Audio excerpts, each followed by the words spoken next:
Hello friends, NR നോളജിൻ്റെ മറ്റൊരു വീഡിയോയിലേക്ക് എല്ലാ കൂട്ടുകാർക്കും സ്വാഗതം. ഇന്നത്തെ വീഡിയോയിൽ നമ്മൾ നോക്കാൻ പോകുന്നത് എന്താ വെച്ചാൽ കേരള സ്റ്റേറ്റ് ബീവറേജസിൻ്റെ LDC റിക്രൂട്ട്മെൻറ്റ് വന്നിട്ടുണ്ട്. അപ്പോൾ ഇതിൻ്റെ ഡീറ്റെയിൽസും കാര്യങ്ങളാണ് ഇന്നത്തെ വീഡിയോയിൽ നമ്മൾ നോക്കാൻ പോകുന്നത്. ഇതിൻ്റെ ഡേറ്റ് പറയുമ്പോൾ ഗസ്റ്റഡ്, അതായത് ഇത് ഡേറ്റ് സ്റ്റാർട്ട് ചെയ്തത് 30/12/2025 അപ്ലൈ ചെയ്യാനുള്ള ഡേറ്റ്. ലാസ്റ്റ് ഡേറ്റ് വരുന്നത് 4/2/2026 വരെ നമുക്ക് ഇത് അപ്ലൈ ചെയ്യാൻ പറ്റും. അതായത് അടുത്ത മാസം 4-ാം തീയതി വരെയാണ് ഇത് അപ്ലൈ ചെയ്യാൻ പറ്റുക.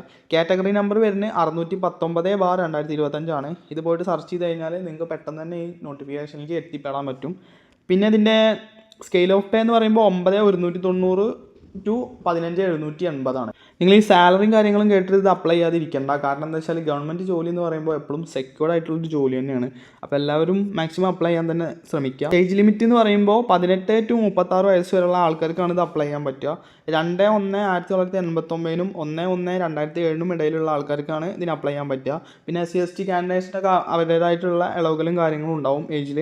പിന്നെ അതുപോലെ തന്നെ ഇതിൻ്റെ ക്വാളിഫിക്കേഷൻ വരുന്നത് SSLC ആണ്. SSLC എന്തായാലും വേണം. SSLC ഉള്ള ആൾക്കാർക്കാണ് ഇത് അപ്ലൈ ചെയ്യാൻ പറ്റുക. അപ്പോൾ എല്ലാവരും PSCയുടെ 1 ടൈം പ്രൊഫൈൽ വഴിയാണ് ഇത് അപ്ലൈ ചെയ്യേണ്ടത്. 1 ടൈം രജിസ്റ്റർ ചെയ്തിട്ടുള്ള പ്രൊഫൈൽ വഴിയാണ് നമ്മളിത് അപ്ലൈയും കാര്യങ്ങളൊക്കെ ചെയ്യേണ്ടത്. അപ്പോൾ എല്ലാവരും നോക്കിയിട്ട് ഇതിന് അപ്ലൈ ചെയ്യാൻ ശ്രമിക്കുക. 4/2/2026 ബുധനാഴ്ച വരെയാണ് ഇത് അപ്ലൈ ചെയ്യാൻ പറ്റുക. അപ്പോൾ എല്ലാവരും മാക്സിമം നോക്കിയിട്ട് സമയം കളയാതെ അപ്ലൈ ചെയ്യാൻ തന്നെ ശ്രമിക്കുക.